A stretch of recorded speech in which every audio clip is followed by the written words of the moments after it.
ዲሴምበር 23 ቀን 2010 ዓ.ም ቦዴ ሞያስ አይዋ የሚገኘው ኩዊክ ትሪፕ ነዳጅ ማደያ ኮፍያ ያለው ግራጫ ስዌተር የለበሰ አንድ ሰው 2 ዶናት ለስላሳ መጠጥና አንድ የሆት ሎቶ ቲኬት ይገዛል። ለገንዘብ ተቀባይ 4 ቃላቶችን ብቻ ተናገረም። ሰላም እንደምነህ። በጥሬ ገንዘብ ከፍሎ ወጣ። ከ3 ቀናት በኋላ ያ ቲኬት $16.5 ሚሊዮን አሸነፈ። ማንም ሰው ሽልማቱን ለመውሰድ አልመጣም።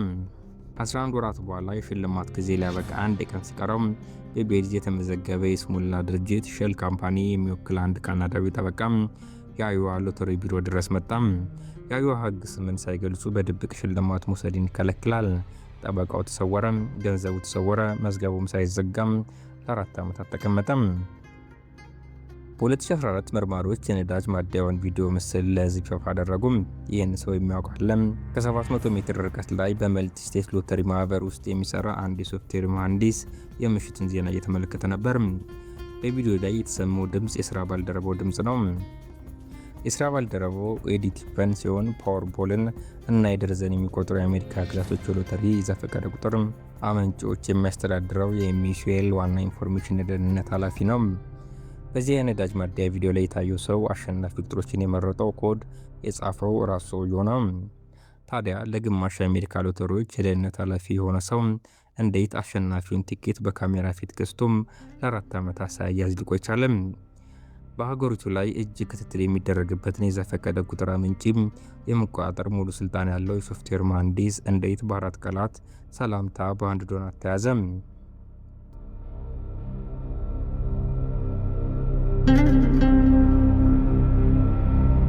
ኤዲ ቲፕተን በትክክል ምን እንዳደረገ ለመረዳት ወደ አይዋ ትንሽ የኮምፒውተር ክፍል እና የሳንቲም ያህል ወደምታክል የዩኤስቢ ፍላሽ ዲስክ መመለስ አለብን።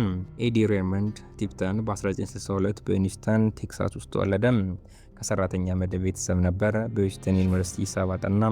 ከዚያም በ1990ዎቹ በመላው ደቡባዊ አሜሪካ ላይ የሚገኙ ትናንሽ የአይቲ ኩባንያዎች በኮንትራት የሶፍትዌር መሐንዲስነት ሰራ። በ2003 በ40 ዓመቱ ለፓወርቦል፣ ለሆት ሎት እና ለደርሰን የሚቆጠሩ የአሜሪካ ግዛት ሎተሪዎች የዘፈቀደ ቁጥር አመንጮችን በሚያንቀሳቅሰው የአይዋ ማህበር ውስጥ በጀማሪ ሶፍትዌር አበልጻጊነት ተቀጠረ።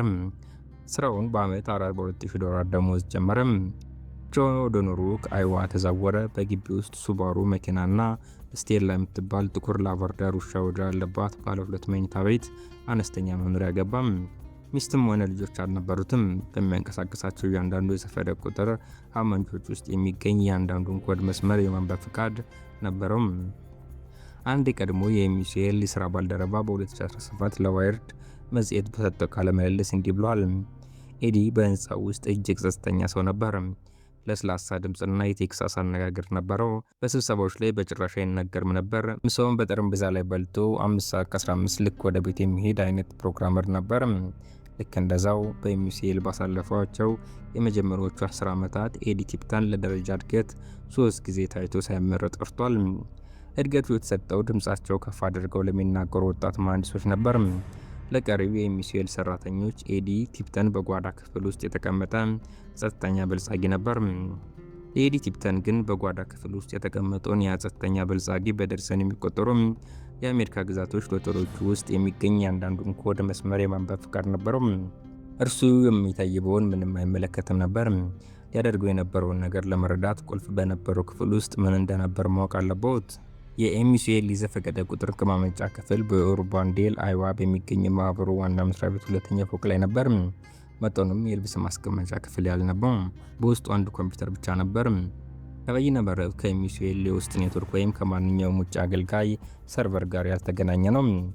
የባዮሜትሪክ የአውራ ጣት ስካነር ያለው የብረት በር ነበረው። የ24 ሰዓት የካሜራ ክትትል የሚደረግበት ሲሆን በየሳምንቱ ማክሰኞ በ3 የተለያዩ የሂሳብ ኦድ ድርጅቶች የሶፍትዌሩ ትክክለኝነት ይረጋገጥ ነበር። በየሩብ ዓመቱ ከእያንዳንዱ አባል ግዛት የተወከለ የውጭ ተቆጣጣሪ ወደ አይዋ በበረራ ይመጣል። ወደ ክፍሉ ይገባል። ማሽኑ ሲነሳ ይመለከታል። እናም ኮዱ እንዳልተቀየረ ፈርሞ ያረጋግጣል። ከእያንዳንዱ ዋና ዕጣ በፊት 3 የሚሼል ሰራተኞች ጄኔሬተሩ አሸናፊ ቁጥሮችን ሲያወጣ በአካል ተገኝተው እንዲመሰክሩ ይጠየቁ ነበር። በ2009 የሚሼል የውስጥ ደህንነት ኦዲት ሪፖርት ከኔትወርክ ውጭ ለሆኑ ስርዓቶች የተዘረጉት አካላዊ ስነ ስርዓታዊ ዘፈቀደ ቁጥር አመንጪ መሰረተ ልማት ቁጥጥሮች የብሔራዊ ደህንነት ኤጀንሲ መመዘኛዎች ያሟላሉ አሊያም ይበልጣሉ። ምንም አይነት የውጭ ጥቃት መግቢያ መንገድ አልተገኘም። ኤምሲኤል የገነባውን እያንዳንዱን የደህንነት ጥበቃ የውጭ ሰዎችን የውጭ ለማስቀረት የተዘጋጀ ነበር። አንዳቸውም ቢሆኑ በክፍል ውስጥ የሚሰራውን ኮድ የሚጽፈው ሰው ታማኝ መሆኑን ለመጠየቅ አልተነደፉም። ይህም ማለት ስርዓቱን ለመስፈር ብቸኛው መንገድ ከውስጡ ሆኖ ብቻ ነበር። ኮምፒውተሮቹ ሙሉ በሙሉ ትክክለኛ የዘፈቀደ ቁጥሮችን ማመንጨት አይችሉም። እነሱ አስቀድሞ በተወሰነ ስሌት የሚሰሩ ማሽኖች ናቸው።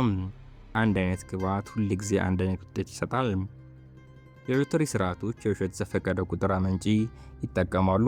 ይህም ሲድ በመባል ቁጥር ይጀምራል፣ ረጅም የሂሳብ ቀመር ውስጥ ያልፈዋል እና የዘፈቀደ የሚመስል ውጤት ያስገኛል።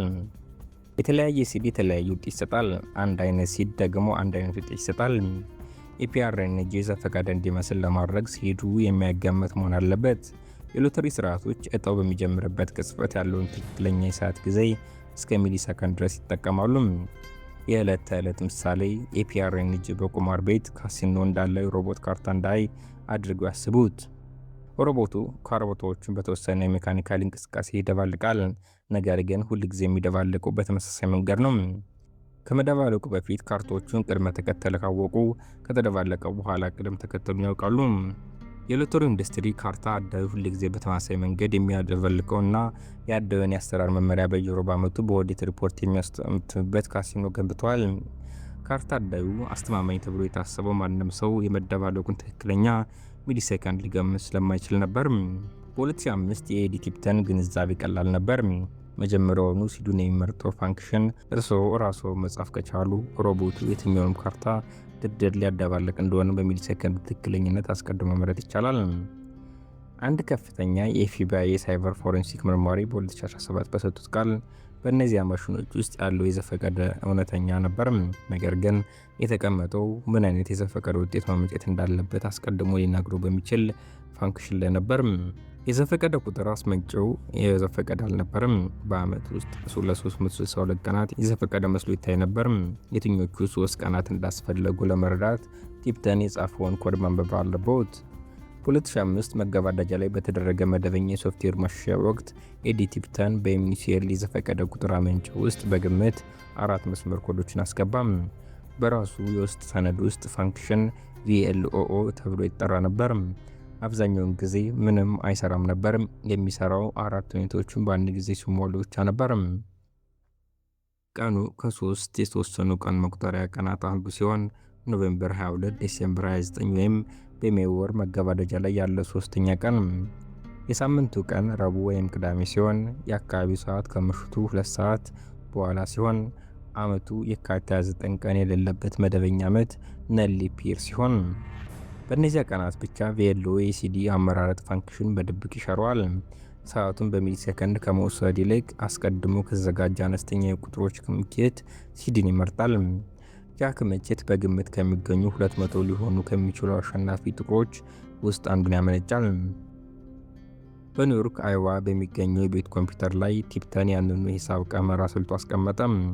ሊወጡ የሚችሉትን 200 ውጤቶች አስቀድሞ አስልቶ የሚገዛቸውን 10 ወይም 12 ቆረጠ። ከእያንዳንዱ ዕጣ በኋላ የቪኤልኦ ፋንክሽን ራሱን ከኮምፒውተሩ ማህደር ትውስታ ሜሞሪ ያጠፋል። በኤምሲኤል ተርሚናል ላይ ያለውን ኦዲተር መደበኛ ስራውን የሚያከናውን ንጹህ ያልተለወጠና ሙሉ በሙሉ ህጋዊ የሆነ ዘፈቀደ ቁጥር አመንጭ ብቻ ይመለከተዋል። ቲፕተን የቪኤልኦን ኮድ ያስገባው ቀጠሮ በተያዘላቸው ጥገና ወቅቶች በዩኤስኤስዲ አማካኝነት ነበር። በእነዚህ ወቅቶች ለሶፍትዌር ማሻሻያ ሲባል በክፍሉ ውስጥ ያሉት ካሜራዎች ይጠፉ ነበር። ኤምሲኤል ኮዱን በየሳምንቱ ማክሰኞ መረምር ነበር። የቪኤልኦ ፋንክሽን ደግሞ የሚሰራው ረቡዕና ቅዳሜ ብቻ ነበር። የጓዳው በር ባክዶር ለእያንዳንዱ የኦዲት ጊዜ ተኝቶ ይቆይና በኦዲቶች መካከል ባለው ጊዜ ብቻ ይነቃ ነበር። በ2015 የኤፍቢአይ ሳይበር ፎሬንሲክ ሪፖርት የቪኤልኦ ፋንክሽን ለ19 ዓመታት ያህል ሰርቷል። በ12 የተለያዩ አጋጣሚዎች ላይ ተንቀሳቅሷል። ከእያንዳንዱ ክንውን በኋላ ራሱን አስፍቷል። ከደራሲው በስተቀር አንዲትም የግዛት ሎተሪ ኮሚሽን፣ አንድም የውጭ ኦዲተር ወይም አንድም የኤምሲኤል ሰራተኛ በቀጥታ ሲሰራ አላየውም። ለ9 ዓመታት የሰራ ለ12 ጊዜ የተቀሰቀሰና ማንም ኦዲተር ሲሰራ ሳያዩ ራሱን ያጠፋ የጓዳ በር ፍጹም ማሽን ገንብቶ ነበር። በፌዴራል ሕገ መንግስት መሰረት ግን ራሱ በመጫወት አይችልም ነበር። የፌዴራል ደንብ የሚዩሲኤል ሰራተኞች ማህበሩ ዕጣ በሚያወጣበት በማንኛውም ግዛት ውስጥ የሎተሪ ትኬቶች እንዳይገዙ በጥብቅ ይከለክላል። ኤዲ ቲፕተን የገንዘብ መቀበያ መረብ ዘረጋም። የመጀመሪያው ወንድሙ ቶሚ ቲፕተን ነበር። እርሱም የቀድሞ የቴክሳስ የሰላም ዳኛና የፖሊስ አዛዥ ኮንስታብል ሲሆን በመላው ደቡብ አሜሪካ ሕግ አስከባሪ ግንኙነቶች ነበሩት። ሁለተኛው ሮበርት ሮድስ ነበር። ከሹገርላንድ ቴክሳስ የሆነ ኤዲ እድሜ ልክ ጓደኛና አነስተኛ የንግድ ባለቤት ሲሆን የይስሙላ ኩባንያዎችን ለመመዝገብና በማያውቃቸው ግዛቶች ተጉዞ ቲኬቶችን ለመቀበል ፈቃደኛ ነበር። በኋላ ላይ የአክስትና የአጎት ልጆቹ ተጨመሩ። አንዱ በኮሎራዶ፣ ሁለቱ በዊስኮንሲን፣ አንዱ በካንሳስ። አሰራሩ ቀላል ነበር። ኤዲ እጣው ከሚወጣበት ቀን ከ2 ሳምንታት በፊት አሸናፊ ቁጥሮችን አስቀድሞ ያሰላል። ቶሚ ወይም ሮበርት ወደሚመለከተው ግዛት በመኪና ይጓዛሉ። በመንገድ ዳር ወንበሮች ውስጥ በጥሬ ገንዘብ ቲኬቶችን ይገዛሉ። ከዚያም ይጠብቃሉ። ከጠብ በኋላ አሸናፊ ወደ ሎተሪ ቢሮ ገብቶ ገንዘቡን ይቀበላል። ቶሚ ጥሬ ገንዘብ በሻንጣ ይዞ በግዛቶች መካከል ይጓዝ ነበር። ዶርስ በማያውቃቸው ሰዎች የንብረት አደራዎችን፣ ትረስት ፈንዶችን አቋቁሞ ዘመዶቹ ደግሞ ቤታቸው ሆነው የግብር ቅጾችን ፈረሙ። ክፍፍሉ ኤዲ 70% ይወስዳሉ። ቶሚና ሮበርት በመካከላቸው 20% ይጋራሉ። 10% ደግሞ ይፋዊ ቲኬት ገዢ ሆኖ ለቀረበው ዘመድ ይሰጣል። ቶሚ ቲፕተን በ2017 በራሱ የጥፋተኝነት ቃል መስጫ ችሎት ላይ እንዲህ ብሏል። ወንድሜ አንድ ስርዓት እንዳለው ነገረኝ። ምን አይነት ስርዓት እንደሆነ አልጠየኩም። ቲኬቶቹን ብቻ ገዛው። የሚዩሲኤል የነበረውን እያንዳንዱ የደህንነት ጥበቃ በዲጂታል በኩል ብቻ ነበር። አንዳቸውም ቢሆኑ ቶሚ ቲፕተን በ200 ጥሬ ገንዘብ ገብቶ ከ60 ሰከንዶች በኋላ $4.8 ሚሊዮን ዋጋ ያለው ቲኬት ይዞ በወጣበት በትንሿ የቴክሳስ ከተማ የመደብር ጠጠር ፓርኪንግ ላይ ጥበቃ አላደረጉም። ከኖቬምበር 2005 እስከ ኖቬምበር 2011 ባለው ጊዜ ውስጥ ስርዓቱ እንከን የለሽ በሆነ መንገድ ሰራ። የመጀመሪያው የተጠለፈው ዕጣ ኖቬምበር 22 ቀን 2005 ዓ.ም የወጣው የኮሎራዶ ሎቶ ነበር። ረቡዕ ከምሽቱ 2:23 የቶሚ ቲፕተን ተወካይ $10,000 በጥሬ ገንዘብ ከፍሎ ከ11 ቀናት በኋላ ወደ ኮሎራዶ ሎተሪ ገብቶ $4.8 ሚሊዮን ወሰደ። ቀጣዩ ዲሴምበር 29 ቀን 2007 ዓ.ም የወጣው የዊስኮንሲን ሜጋባክስ ነበር።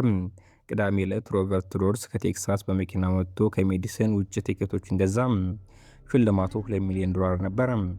በ2010 መረቡ ተስፋፍቶ ነበር።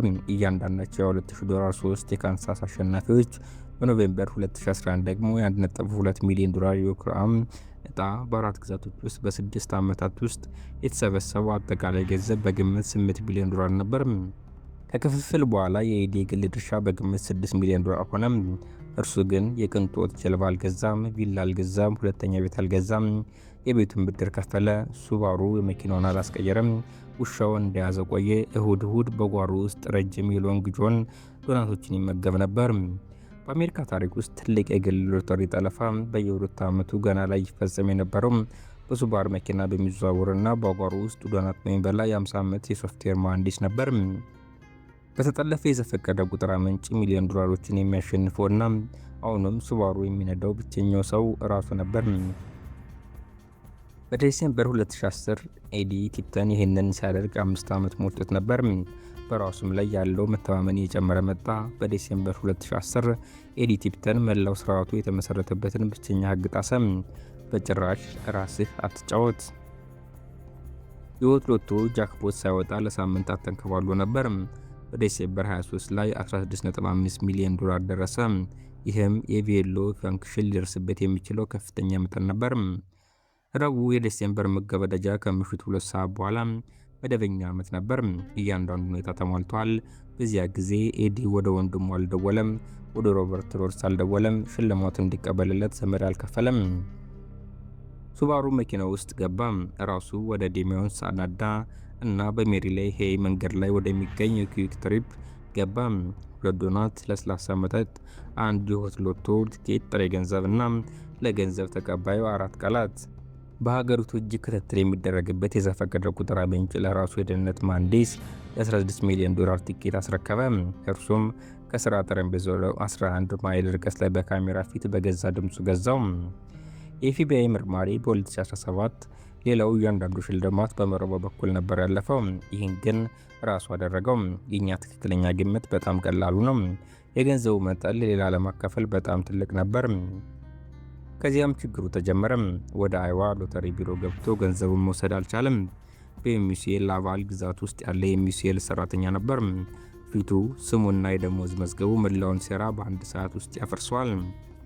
ስለዚህ የይገባኛል ጥያቄውን ለማስመሰል ገንዘቡን ለማጠብ ሞከረም። ከግዛቱ ውጭ የንብረት አደራ ተቋቋመ። በቤሊዝ የሚታወቅ ባለቤት የሌለው የይስሙላ ኩባንያ ተመዘገበ።